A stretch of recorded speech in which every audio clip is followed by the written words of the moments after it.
Chapter Will 1. The telegram arrived at precisely 10 minutes past 3, just as Hercule Poirot was adjusting the angle of his perfectly folded pocket square. He regarded the missive with mild displeasure, for interruptions, particularly unexpected ones, were a disruption to order, and Poirot disdained disorder in all its forms. Still, when one is a detective of his standing, such inconveniences are inevitable. With a resigned sigh, he reached for the envelope, slit it open with a silver letter opener, and read the terse message within. Urgent matter. Tragedy at Thornfield Grange. Your presence requested immediately. Discretion advised. Lady Eleanor Willoughby. Ah, Poirot murmured, tapping the telegram against his fingertips. Thornfield Grange. A name that promises intrigue, no. From across the sitting room, Captain Arthur Hastings, erstwhile military man, devoted friend, and occasional chronicler of Poirot's cases, lowered his newspaper and raised an eyebrow. Never heard of it, he said. Sounds rather grand, though. Poirot nodded. It is the country estate of Lord and Lady Willoughby, an old and respectable family, with a lineage that extends back to the court of Queen Victoria. They are known for their wealth, their influence, and, if I recall correctly, a certain flair for melodrama. Hastings frowned. And what's this tragedy, then? Poirot pursed his lips. That, my dear Hastings, is the question. But let us consider. A discreet request, a house of prominence, and a sudden calamity. It suggests a scandal, n'est-ce pas? And one which, I suspect, they would rather not see in the morning papers. Hastings, who had long since learned to trust Poirot's instincts, sighed. I suppose this means we're off to the countryside. Poirot allowed himself a small, knowing smile. Precisely. Pack your bags, mon ami. We have a mystery to attend to. Chapter 2. The journey to Thornfield Grange was undertaken with the efficiency and punctuality that Hercule Poirot demanded of all his affairs. The countryside, with its rolling hills and crisp autumn air, did little to charm him. Nature, after all, was inherently untidy. Hastings, on the other hand, was quite taken with the scenery, though he had little time to admire it, as Poirot spent the majority of the trip speculating on the nature of the tragedy that had befallen their hosts. It is most curious, Poirot mused, adjusting his gloves as their car rumbled along the private road leading to the estate. The phrase tragedy is a careful one, no? It is not a crime nor an accident, merely a tragedy. A word of discretion. It suggests that Lady Eleanor Willoughby herself is uncertain of how this event should be classified. Hastings, watching the towering structure of Thornfield Grange appear beyond the mist, frowned. You think she suspects foul play but has no proof? Poirot shrugged. Or perhaps, mon ami, the tragedy is of such a nature that it is difficult to speak of directly. As the car pulled up to the grand entrance, they were greeted by a tall, stiff-jawed butler, whose years of service had clearly imbued him with the ability to betray no emotion, even in the face of calamity. Lady Willoughby awaits you in the drawing-room, Monsieur Poirot, he announced, leading them inside. Thornfield Grange was as grand as one might expect. Dark wood paneling, ancestral portraits lining the halls, and the unmistakable scent of old wealth clinging to every corner. Poirot took in the details with his usual scrutiny. "The house is silent," he murmured. Hastings glanced at him. "I should think so. The family must be in mourning, if what happened was truly serious." Poirot made a non-committal noise. "Perhaps." The drawing-room was a stately chamber, adorned with gilded mirrors and velvet drapery. At its center, a woman sat rigidly in an armchair, her hands folded neatly in her lap. Lady Eleanor Willoughby was an imposing figure, tall, silver-haired and aristocratic in every sense of the word, yet her expression, though composed, bore the unmistakable weight of distress. "Monsieur Poirot." Her voice was clipped, as if she were forcing herself to remain controlled. "Thank you for coming." Poirot inclined his head. "It is my duty, madame. You spoke of a tragedy." Lady Willoughby inhaled sharply. "A most dreadful one. My niece, Beatrice, was to be married in a week's time. Last night—" her voice faltered for the first time. "Last night, she was found dead." Hastings, who had been shifting his weight impatiently, let out an audible exclamation. "Dead?" Poirot's gaze sharpened. "You will forgive me, madame, but I must ask, what was the cause?" Lady Willoughby looked away. "That is just it, Monsieur Poirot. The doctor says she died of no apparent injury or ailment. She was found in her wedding gown, laid out as if prepared for burial, inside an empty coffin." A silence fell upon the room. Even Poirot, who had encountered many strange deaths in his career, seemed to absorb the weight of the revelation. "In a coffin?" Hastings repeated, stunned. "You mean someone placed her there?" Lady Willoughby's hands trembled. It was one of the old family coffins, kept in the lower vaults of the estate. No one knows how she got there. The door to the crypt was locked from the outside, yet she was inside, lifeless. Poirot clasped his hands behind his back, his mind already moving swiftly. "Tell me, madam, what was your niece's temperament of late? Had she seemed unwell, distressed?" Lady Willoughby hesitated. "She was nervous, yes, but she had every reason to be. There had been—" she paused, her voice dropping. "Incidents." "Incidents." Lady Willoughby straightened as if reluctant to speak further. "Someone had been leaving notes for Beatrice. Notes warning her not to go through with the wedding." Hastings' eyes widened. "Threats?" "No," she said, shaking her head. "Not threats. They simply urged her to reconsider. Spoke of terrible consequences." Poirot studied her carefully. "And did she take them seriously?" "She dismissed them at first, said they were nothing but mischief.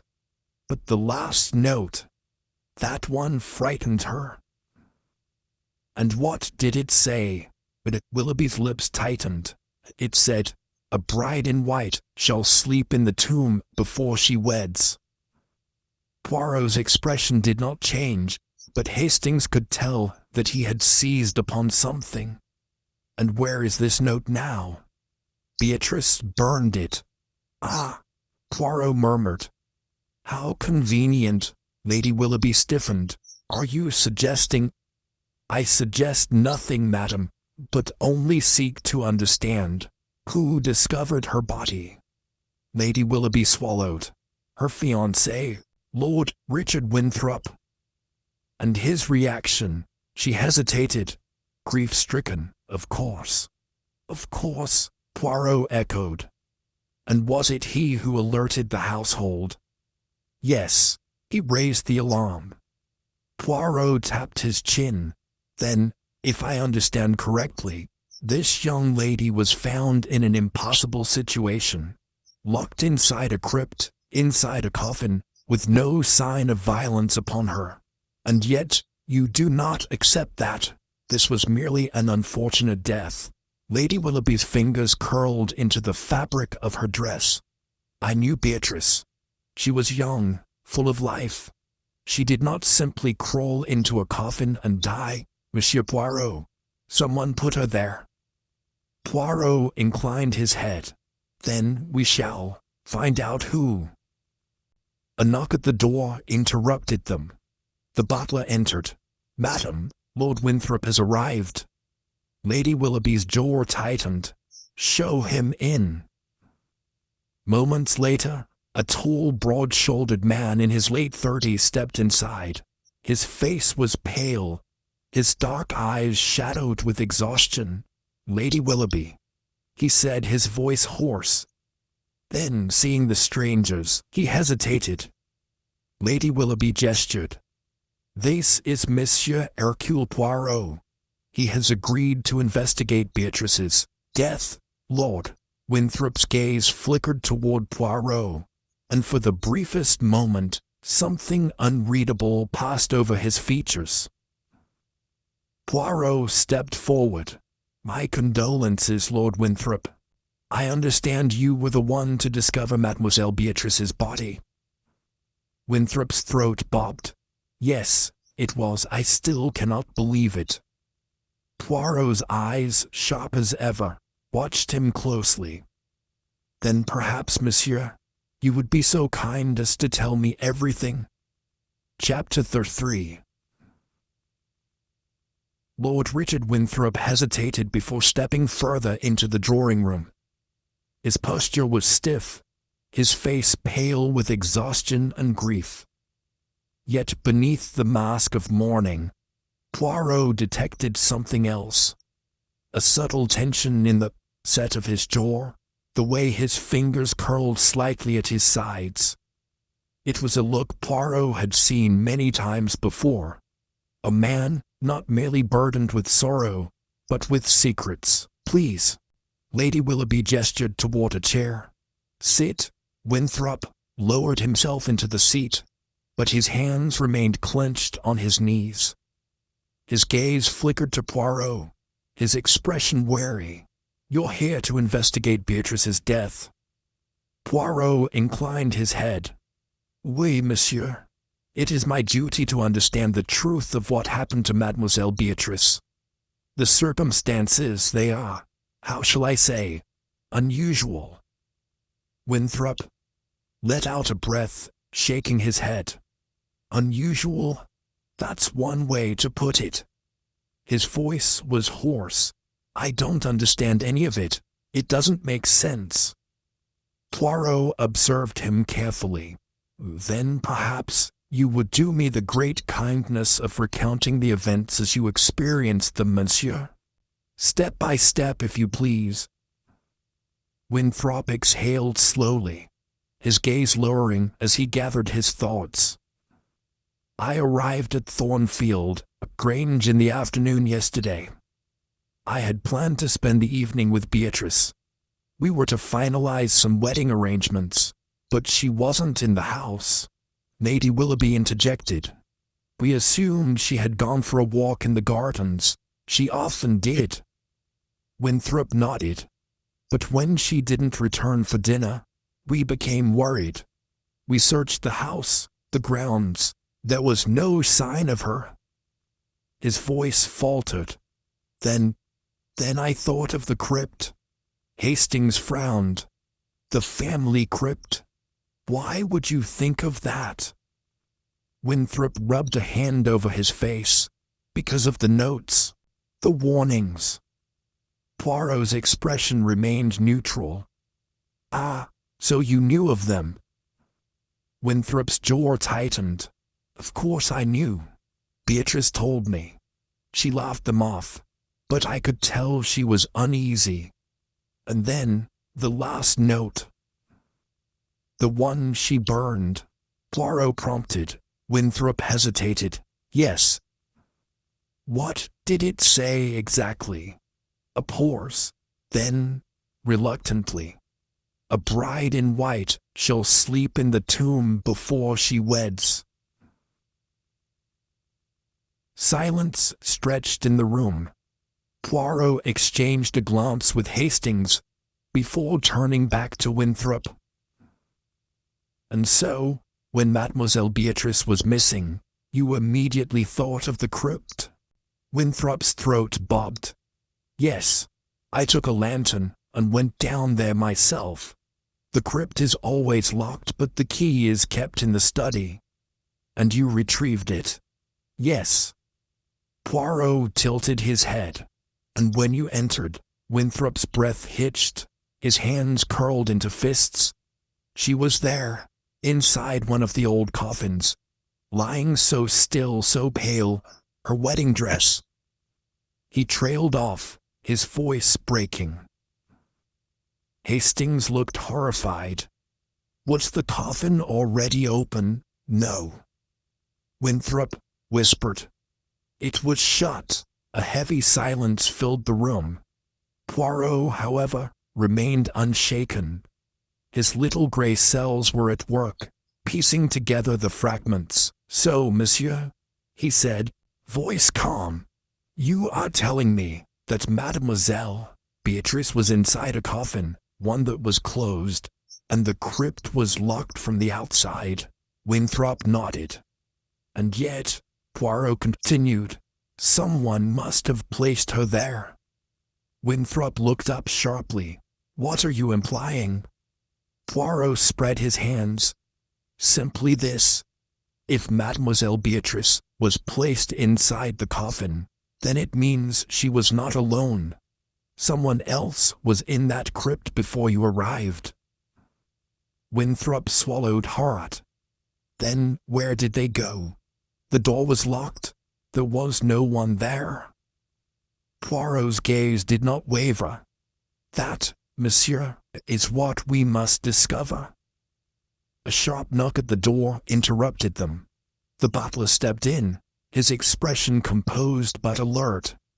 "Madame, the doctor has arrived to examine the body." Lady Willoughby exhaled. "Very well, show him to the crypt." Poirot rose. "If you permit, madame, I should like to accompany him." Lady Willoughby hesitated, then nodded. "Of course." The crypt was situated at the far end of the estate, past the gardens and down a sloping path. It was an old structure, built of weathered stone, its iron gates streaked with rust. The doctor, a balding man with a sharp nose, was already there when Poirot and Hastings arrived. A constable had also been summoned, standing stiffly at attention. "Dr. Edwards," Lady Willoughby introduced. "Monsieur Poirot will be assisting in the investigation." Dr. Edwards adjusted his spectacles and peered at Poirot. "A detective, is it? Well, I suppose we can use all the help we can get. This is a baffling case, to be sure." The heavy crypt door groaned as it was unlocked and swung open. Poirot stepped inside, taking in the dim interior. Rows of stone coffins lined the walls, their engravings faded with age. At the center of the chamber lay a single wooden coffin, its lid slightly askew. Poirot moved forward, his sharp eyes scanning every detail. The white fabric of Beatrice's wedding gown was stark against the dark wood. Her hands were folded over her chest, her golden hair spilling over the sides. Her face was eerily peaceful. Dr. Edwards cleared his throat. No visible wounds, no signs of struggle. It's as if she simply stopped living. Poirot bent closer. His fingers traced the edge of the coffin, then moved to Beatrice's wrist. He adjusted her sleeve slightly, revealing a faint discoloration near the skin. "Ah," he murmured. Hastings peered over his shoulder. "What is it?" Poirot did not answer immediately. Instead, he straightened, his expression unreadable. "Tell me, Dr. Edwards, did you notice any peculiar scent when you examined the body?" Dr. Edwards frowned. "A scent." "Yes, a faint, almost floral aroma, but tinged with something bitter." The doctor's eyes widened slightly. "Now that you mention it, yes, there was something. I couldn't quite place it." Poirot's lips pressed into a thin line. "That, mes amis, is the scent of belladonna." Lady Willoughby inhaled sharply. "You mean?" Poirot turned to her, his gaze sharp. "Mademoiselle Beatrice was poisoned." Gasp rippled through the group. Hastings swore under his breath. "But how?" Winthrop demanded. "Who would do such a thing?" Poirot clasped his hands together. "That, monsieur, is the question. And I believe the answer lies not just in this crypt, but in the secrets Mademoiselle Beatrice kept before her death." He turned back to the body, his expression darkening. "For someone wished to make certain she would never walk down the aisle." Chapter 4. The air inside the crypt grew heavy with silence. The faint flickering of the lanterns cast elongated shadows against the stone walls, making the ancient engravings appear almost alive. Poirot straightened, his keen eyes studying every detail of the scene before him. Lady Willoughby pressed a hand to her chest. "Poisoned." Her voice trembled. "But who would do such a thing?" Winthrop clenched his fists, his face a mixture of shock and fury. "Beatrice had no enemies. There's no one who would—" He stopped, swallowing hard. Poirot turned to him, his expression calm but piercing. "Are you quite certain of that, monsieur?" Winthrop hesitated. I thought so." Poirot said nothing for a moment, letting the weight of his question settle. Then, without another word, he bent over Beatrice's body once more, his fingers delicately lifting a strand of her golden hair. "There is something very strange here," he murmured, "something that does not fit." Hastings, who had been standing stiffly by the doorway, exhaled. "Everything about this case is strange, Poirot." "Mais non, mon ami." Poirot straightened, brushing off his coat. "There is always order in chaos, a pattern within every mystery. We must simply find it." Dr. Edwards cleared his throat. "Poirot, if she was poisoned, how do you suppose it was administered? There is no sign of any glass or cup from which she might have drunk." Poirot nodded approvingly. "An excellent observation, Doctor, and one that leads us to our next question. Where was Mademoiselle Beatrice before she came to the crypt?" Lady Willoughby bit her lip. She had tea in the drawing-room that afternoon. Then she went to her room to rest. That was the last I saw of her." Poirot's eyes sharpened. "Tea, you say?" The lady hesitated. "Yes, she always took her tea in the afternoon." Poirot exchanged a glance with Hastings. "Then it is there we must begin.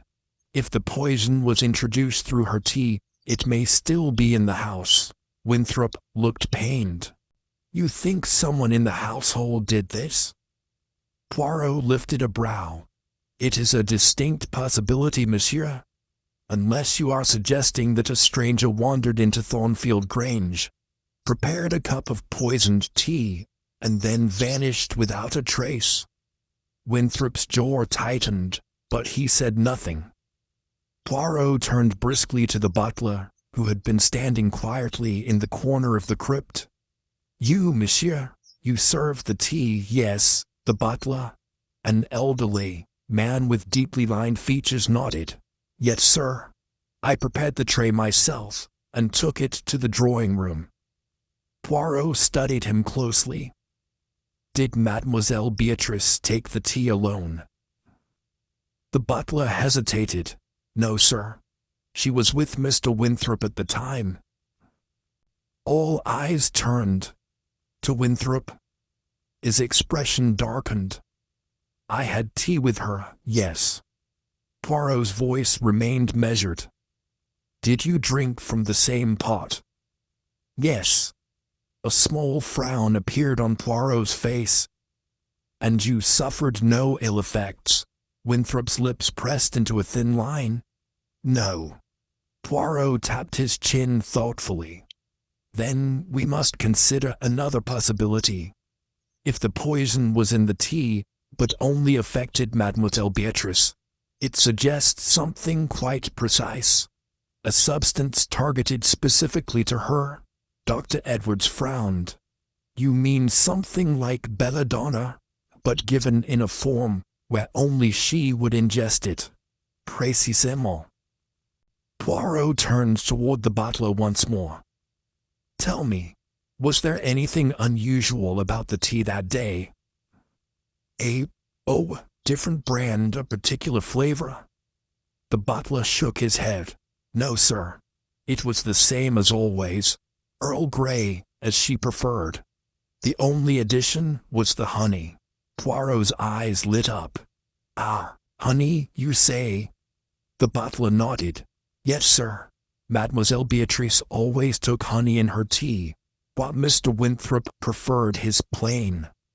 Poirot clapped his hands together. "Then we are close, mes amis. If the poison was not in the tea itself, but in the honey, then only Mademoiselle Beatrice would have consumed it." Hastings let out a low whistle. "That would mean someone tampered with the honey before it reached her." Lady Willoughby turned pale. "But who would do such a thing?" Poirot's expression turned grave. "That is what we must uncover. But tell me, Lady Willoughby, where is the honey kept?" "In the pantry," she whispered, "along with the rest of the kitchen supplies." Poirot turned sharply. "Then let us waste no time. Hastings, we must examine that honey at once." Back at the manor, the pantry was dimly lit, the air thick with the scent of spices, dried herbs, and preserved fruits. Poirot moved swiftly, scanning the shelves with precision until he found a small glass jar labeled lavender honey. Carefully, he lifted the lid and sniffed. His nose wrinkled ever so slightly. "Mon Dieu!" Dr. Edwards stepped forward. "What is it?" Poirot's fingers dipped a silver spoon into the honey, lifting a small amount to the light. He tilted it carefully, watching how it dripped. Then, with deliberate caution, he reached into his pocket and withdrew a small strip of paper. "What are you doing?" Hastings asked.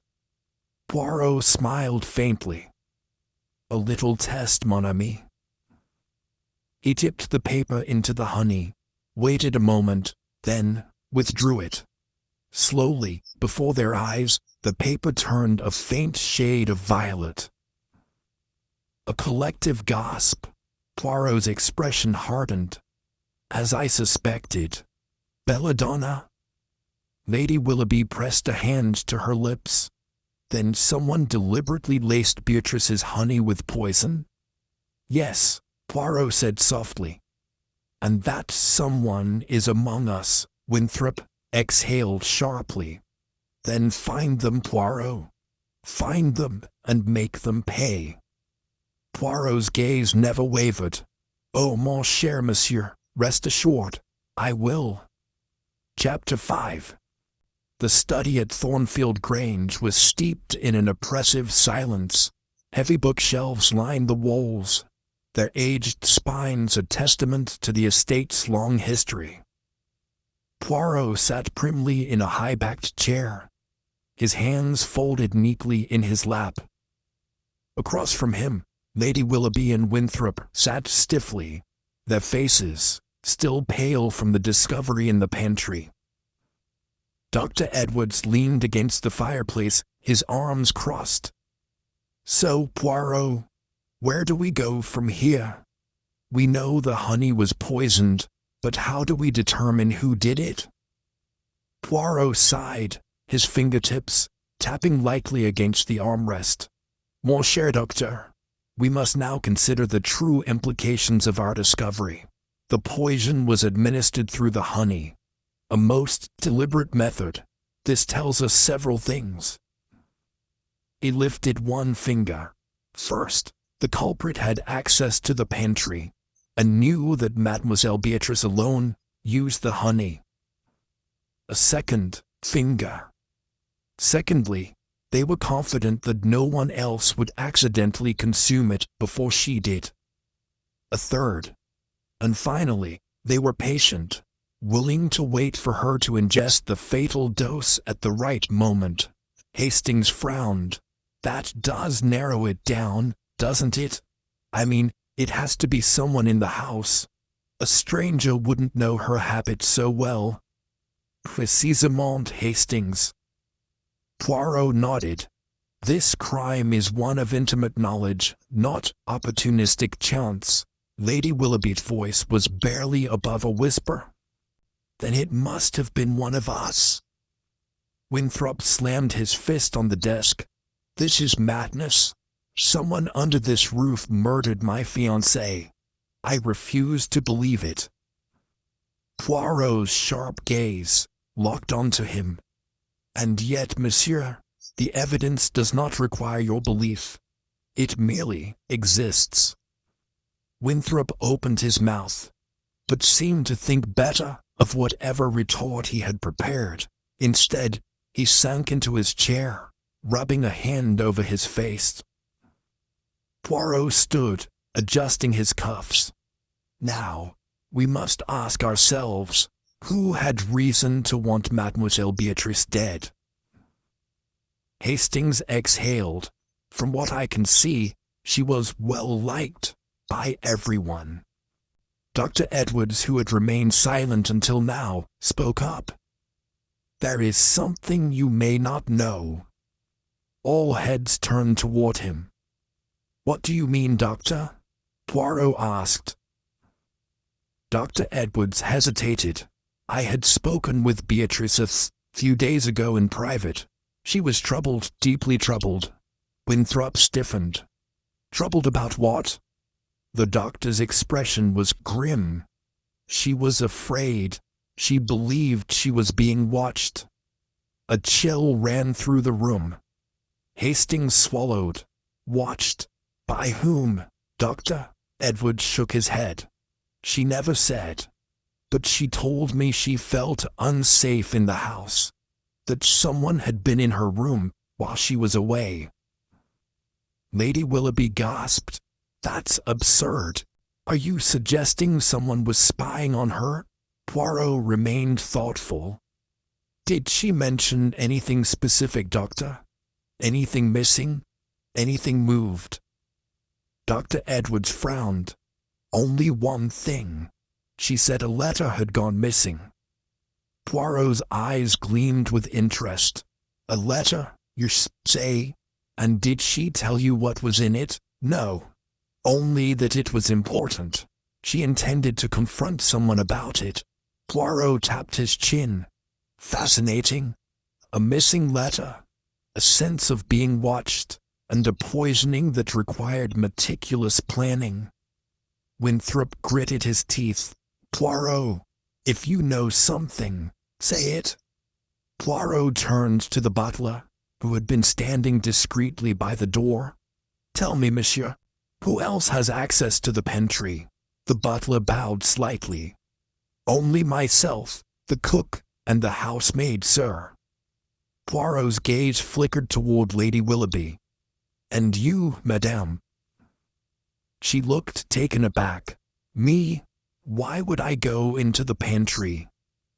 Poirot smiled faintly. Oh, I do not suggest you poison the honey, madame, but surely, as the lady of the house, you have access, n'est-ce pas? She hesitated. Yes, of course, but I had no reason to go in there. Poirot nodded slowly, as if filing the response away for later. Then he turned back to the butler. "And the housemaid? Where is she now?" The butler shifted uncomfortably. "Miss Alice? She's in her quarters, sir. Shall I fetch her?" Poirot's lips curled upward. "Oui, monsieur. I believe it is time we had a word with her." A few minutes later, Alice stood before them, twisting her apron nervously. She was a young woman with dark hair and wide, frightened eyes. Poirot regarded her kindly. "Mademoiselle, I will not keep you long. I simply wish to ask, did you notice anything strange about Mademoiselle Beatrice in the days before her death?" Alice hesitated. I don't know if I should say, sir." Poirot's voice was gentle but firm. "I assure you, mademoiselle, anything you tell me may be of the utmost importance." She swallowed hard. "I did see something odd the day before she died. When I went to clean her room, I found her sitting on the edge of the bed, holding a letter in her hands. She looked shaken." Winthrop leaned forward. "A letter? What did it say?" Alice shook her head. "I don't know, sir, but she asked me something peculiar." Poirot's brows lifted. "And what was that, mademoiselle?" Alice hesitated. "She asked me if anyone had been in her room while she was out." A tense silence settled over the room. Poirot's expression remained unreadable. "And had there been?" Alice's hands twisted in her apron. "I don't know, sir. But that night, when I passed by her door, I heard her whisper to herself, just one sentence." "What sentence?" Hastings asked, his voice barely above a murmur. Alice's lips trembled. "I know who you are now." A collective shudder ran through the room. Poirot straightened, his eyes sharp with realization. "Mes amis, I believe we are much closer to the truth than we think." Chapter 6a.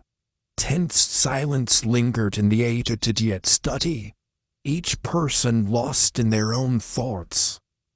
Poirot's fingers tapped rhythmically against his armrest, his mind weaving together the delicate threads of deception that surrounded Beatrice's death. Alice, the housemaid, stood wringing her hands, her last words still hanging heavy in the air. "I know who you are now." Hastings cleared his throat. "Poirot, that changes everything.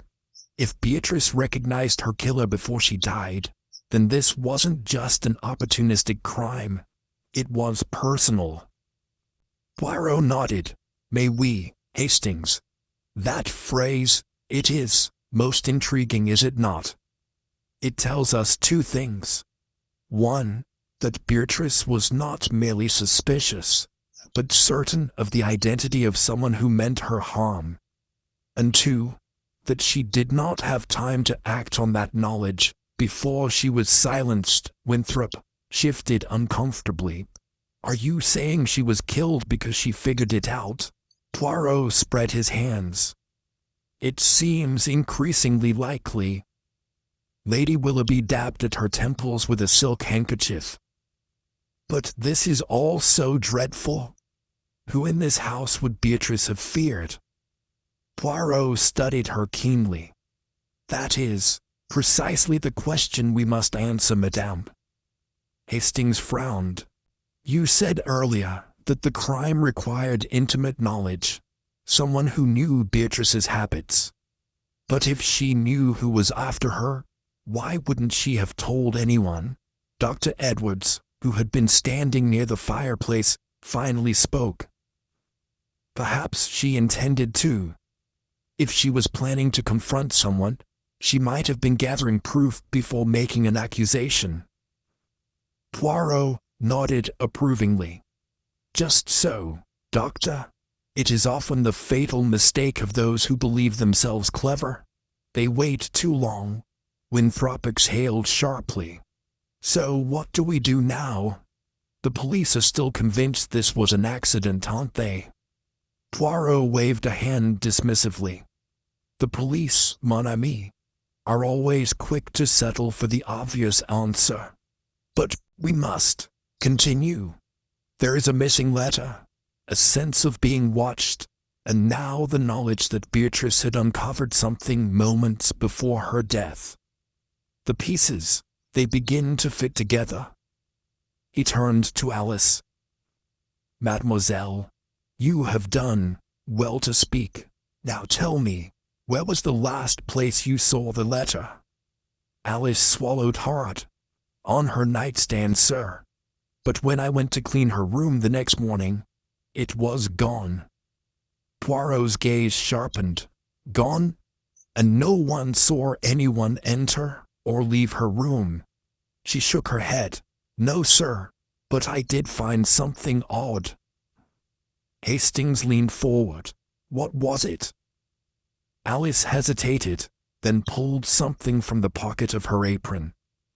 A single pearl, smooth and luminous, resting in her palm.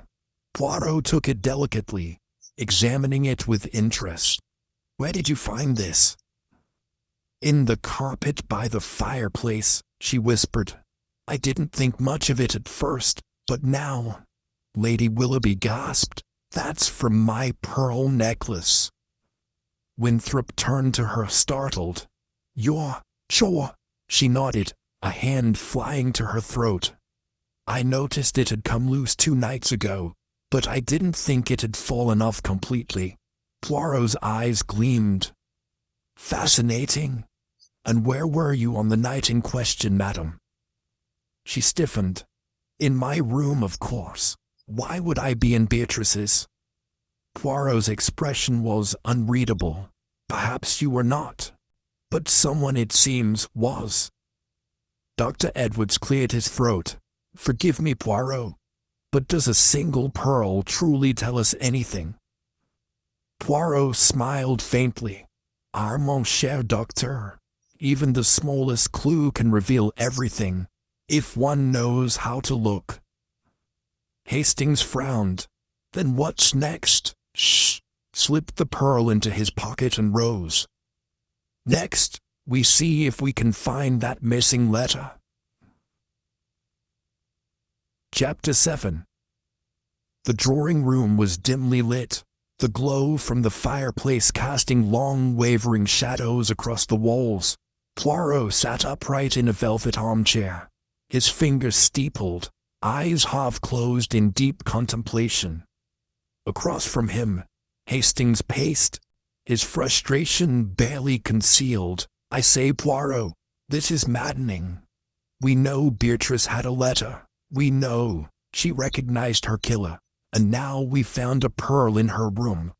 How does it all fit together? Poirot opened one eye. Patience, mon ami. The pieces of the puzzle, they are not to be forced. They must settle into place naturally. Hastings groaned and flopped onto the sofa. Well, I don't see how we'll find that letter now. If the killer took it, it's probably been destroyed. Poirot sat forward. Perhaps, or perhaps, it is merely hidden where no one has thought to look. Hastings glanced at him warily. You have an idea? Poirot tapped his temple. I have a suspicion. But first, I must ask Alice something. The housemaid was summoned, her hands still, trembling slightly. Yes, Mr. Poirot. Tell me, mademoiselle, when you cleaned Beatrice's room, did anything else seem disturbed? Anything at all? Alice furrowed her brow. Well, now that you mention it, her jewelry box was unlocked. Miss Beatrice was always careful about that. Poirot's eyes gleamed. And did you look inside? Alice hesitated. No, sir, I was afraid to. Poirot rose abruptly. Then, my dear Hastings, let us remedy that mistake. The air in Beatrice's room was heavy with silence. Poirot approached the dressing table and lifted the small mahogany jewelry box. With delicate fingers, he opened the lid. A tangle of gold chains, brooches, and earrings lay within. But Poirot did not reach for the jewelry. Instead, he ran his fingers lightly along the velvet lining. Then he smiled. Voila! With a deft movement, he pressed against the bottom panel. There was a faint click, and the false bottom slid open. Hastings let out a low whistle. By Jove, Poirot! A hidden compartment. Exactement, mon ami. Poirot withdrew a folded letter, its edges slightly crumpled. The paper was monogrammed with a delicate BW. Beatrice Willoughby. Hastings leaned in eagerly as Poirot unfolded it. The ink was slightly smudged, but the words were still legible. I must speak to you at once. I have discovered something dreadful. I dare not write it down, but I cannot stay silent any longer. Meet me in the library tonight at midnight. I will explain everything then. The letter was unsigned. Hastings's heart pounded. Poirot! She was going to meet someone the night she died. Poirot's lips pressed into a thin line. And that someone, mon cher, is almost certainly her murderer. As they returned downstairs, Poirot motioned for Lady Willoughby, Winthrop, and Dr. Edwards to join them. Once assembled, he held up the letter. I believe this belongs to one of you. Lady Willoughby's face turned pale. Winthrop's jaw tightened. Dr. Edwards frowned. Hastings watched them closely. No one spoke. Poirot turned to Lady Willoughby. Madam, did Beatrice ask to meet you on the night of her death? She shook her head quickly. No, I was in my room the entire evening. I swear it. Poirot's gaze moved to Winthrop. And you, monsieur? Winthrop shifted uncomfortably. I was asleep by then. Finally, Poirot looked at Dr. Edwards. Doctor? Edwards hesitated. Then, in a low voice, he said, I was in the library that night. A stunned silence fell over the room. Hastings exhaled sharply. You were? Dr. Edwards nodded. Yes, but I wasn't meeting Beatrice. I never received this letter. Poirot's voice was dangerously soft. Then, Doctor, what were you doing in the library at midnight? Dr. Edwards's eyes flickered. I couldn't sleep. I went downstairs to get a book. Poirot studied him unblinking. And did you see Beatrice that night? Dr. Edwards hesitated again, then shook his head. No, the library was empty when I got there. Hastings crossed his arms. A likely story. Poirot tapped a finger against his chin. Perhaps, or perhaps not. Then he turned back to the letter, rereading it carefully. His expression darkened. That is something very wrong here, Hastings. Hastings frowned. What do you mean? Poirot lifted his gaze, his eyes flashing with certainty. Mean, mon ami, that Beatrice did not write this letter. Chapter 8a. Hotch fell over the drawing room.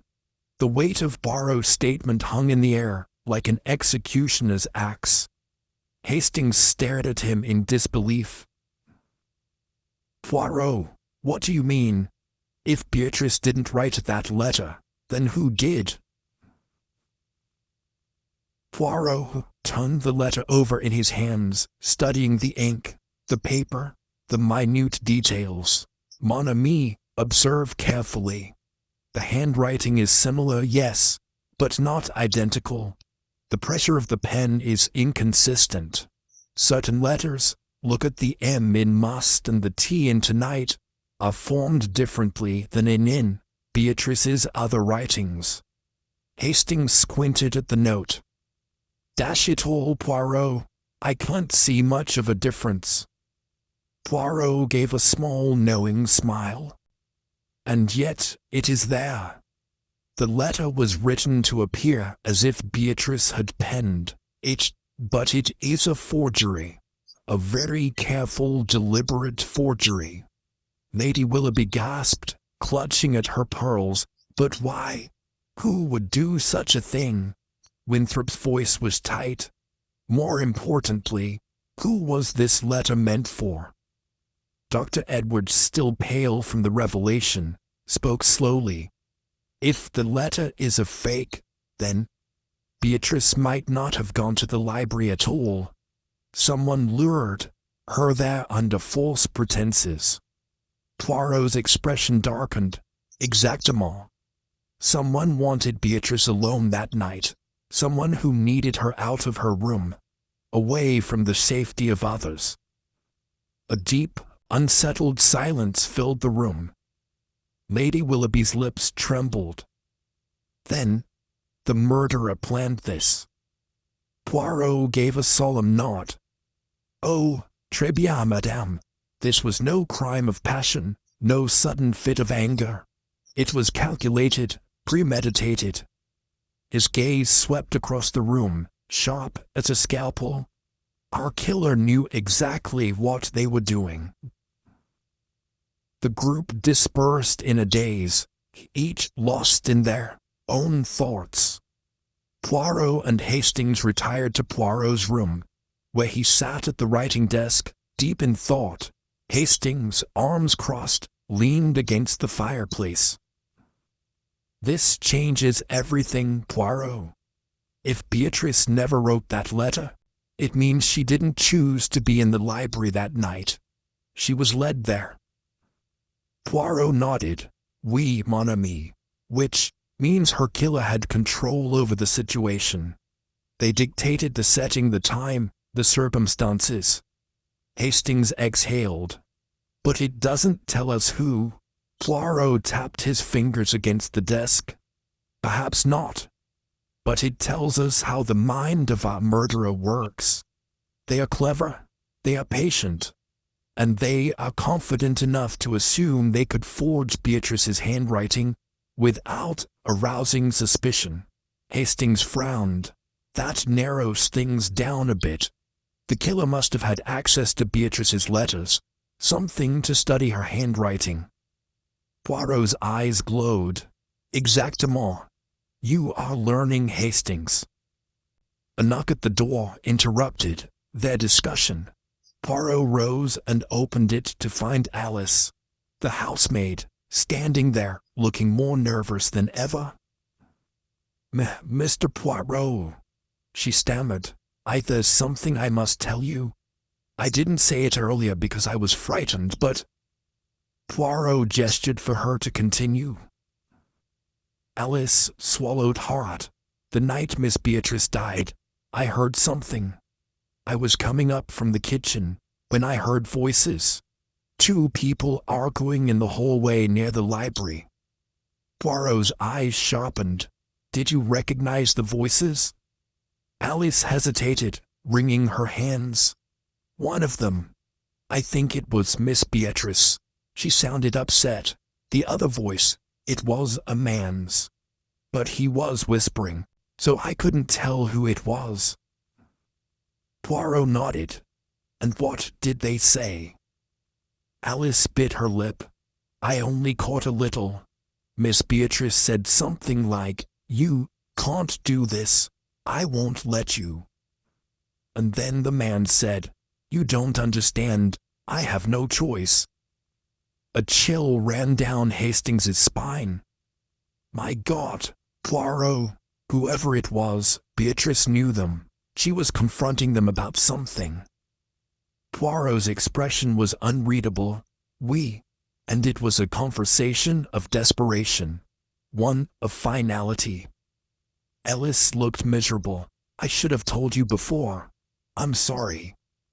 Poirot gave her a reassuring nod. You have done well, mademoiselle. Now tell me, after you heard this, what did you do?" Alice swallowed.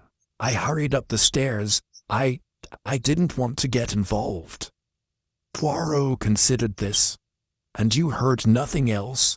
No cry? No struggle?" Alice shook her head.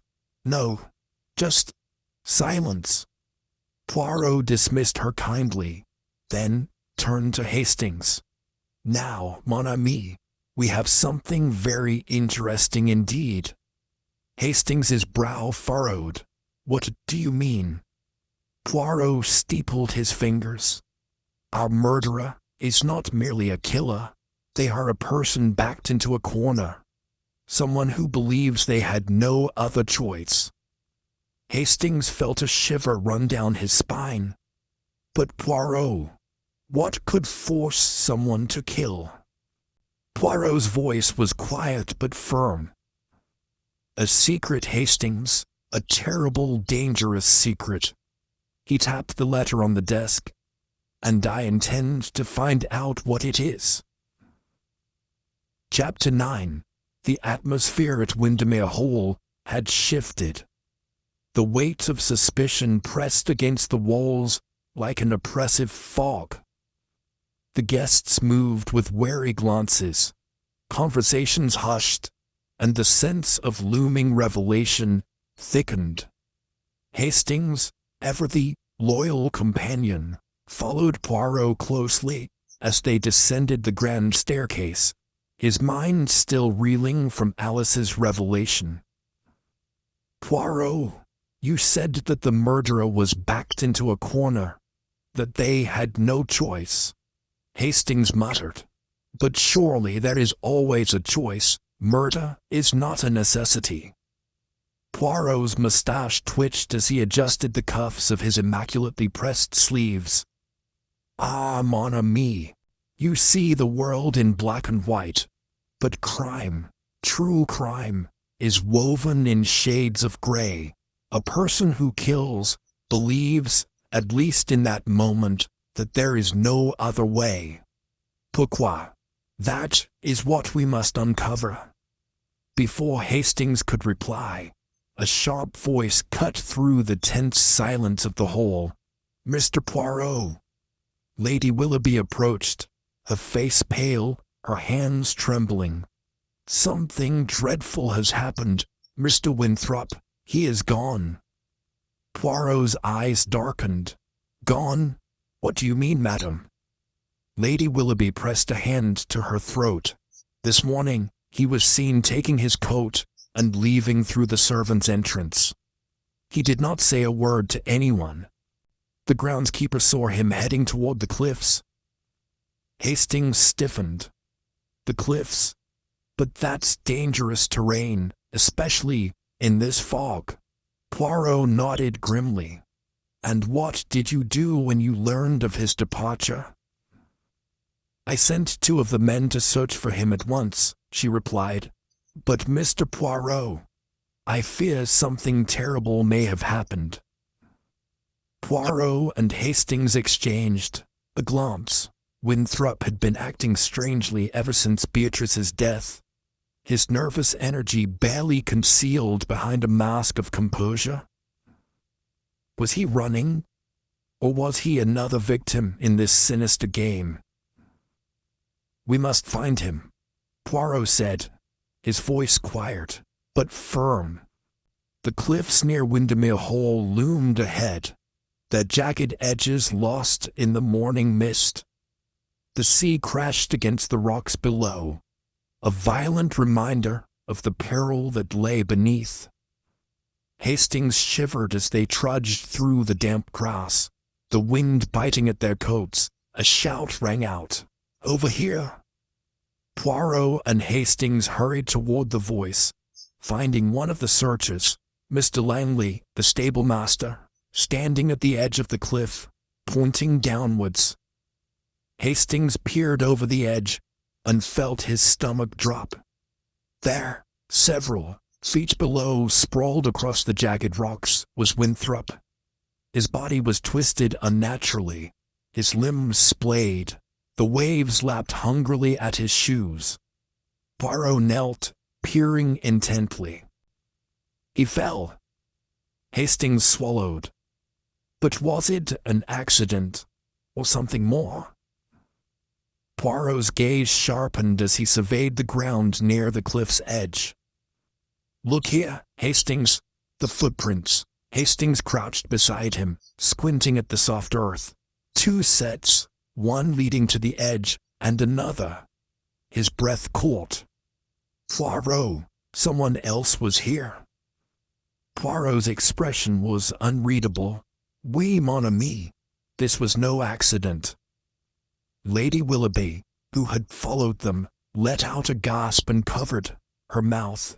"Mr. Winthrop, but why?" Poirot turned to her, his voice gentle but firm. "Because he knew something, madam. Something that made him a target, and now the murderer has ensured that he will never speak." A chill settled over them all. The game had taken another deadly turn. But Poirot's little grey cells were already at work. The truth was near.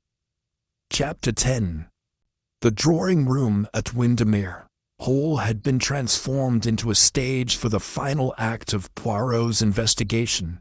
Every suspect, every soul who had played a role in this twisted drama, was now seated before him, their eyes darting nervously, their hands gripping the arms of their chairs with barely concealed tension. The weight of Winthrop's death loomed over them, pressing down like a silent spectre. No one had spoken much since the body had been recovered. Even the police, standing at the doorway, seemed caught in Poirot's invisible web. Hastings, standing by the window, observed them all. The murderer was here. And within moments, Poirot would expose them. Poirot, standing at the center of the room, let the silence stretch. Then he cleared his throat. "My friends, we have arrived at the final act of this terrible tragedy. A woman murdered on her wedding night. A man thrown from the cliffs. Lies, secrets, and yet, in the end, there is only one truth." His voice was calm, deliberate. His gaze swept over the suspects, and Hastings could see it. The momentary flickers of fear, of guilt, of desperate hope. "You see, mes amis, when Beatrice was killed, it was meant to appear as an accident. But it was never an accident. It was murder, deliberate and cold-blooded." Lady Willoughby flinched. Sir Reginald shifted in his chair. Alice gripped the hem of her dress. "Then we have the death of Mr. Winthrop," Poirot continued. "A man who, I believe, had begun to suspect the truth. And for that, he was silenced." There was a sharp intake of breath. "But before I reveal the murderer," Poirot said, his tone growing sharper, "let us return to the beginning, to the one detail that was overlooked." He paused. "The bridal gown." Hastings frowned. "The gown?" "Oui, Hastings, the gown. You see, when I examined it closely, I found something peculiar. Tiny, almost imperceptible stains on the lace, traces of a substance that should not have been there. Laudanum." A murmur rippled through the room. "Yes, laudanum," Poirot repeated. "A powerful sedative. Beatrice did not simply fall into that coffin. She was placed there, after she had been drugged." His gaze locked onto Alice. "Miss Alice, you were the one who helped dress the bride, were you not?" Alice's lips parted. I did." "And yet, it was not you who administered the drug." "No, you were merely a bystander. The laudanum was introduced before the ceremony, and only one person had access to Beatrice for long enough to do such a thing." The room was silent. Poirot turned. Sir Reginald. A gasp escaped Lady Willoughby's lips. Sir Reginald's face turned ashen.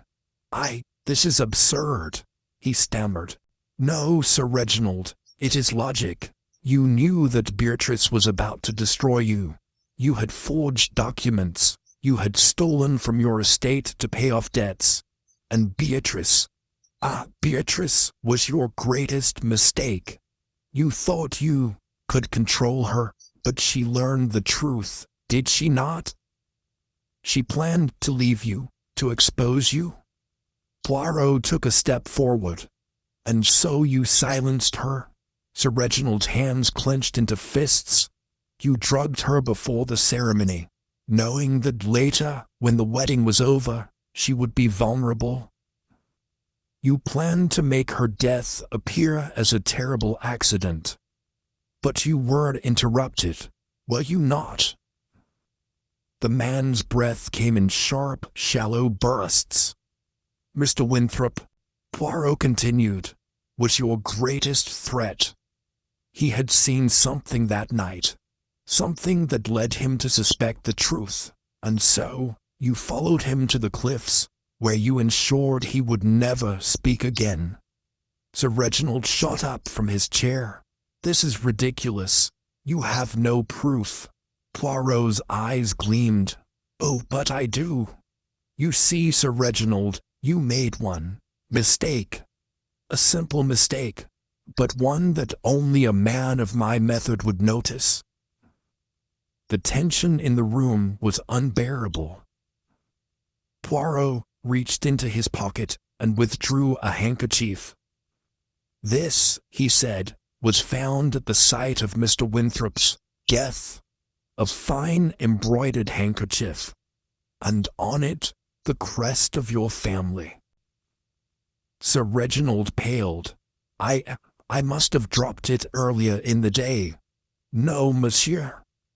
Poirot shook his head.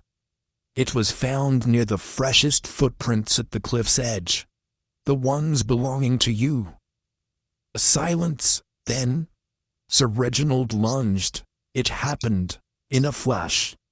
He made for the door, but the policemen were ready. With swift precision, they seized him, wrestled him back. "It was her," he roared. "She ruined me. She deserved it." Poirot merely watched as the struggle ended. The murderer had been caught. The case was closed. Later that evening, as Hastings and Poirot prepared to leave Windermere Hall, Hastings let out a breath. "That was extraordinary, Poirot. Truly." Poirot smiled faintly, adjusting his cuffs. "Ah, mon ami, it is always extraordinary when the truth is revealed." They stepped outside into the cool night, and behind them, the ghosts of Windermere Hall were finally addressed. The end. And that concludes today's journey into the shadows of mystery and deduction. What did you think of this case? Did you see the twist coming, or did it catch you by surprise? Share your theories and favorite moments in the comments below. Love to hear your take. And if you're craving more thrilling detective tales, don't forget to like this video, subscribe, and hit the bell so you never miss the next mystery. Until then, stay curious. The next clue might be closer than you think.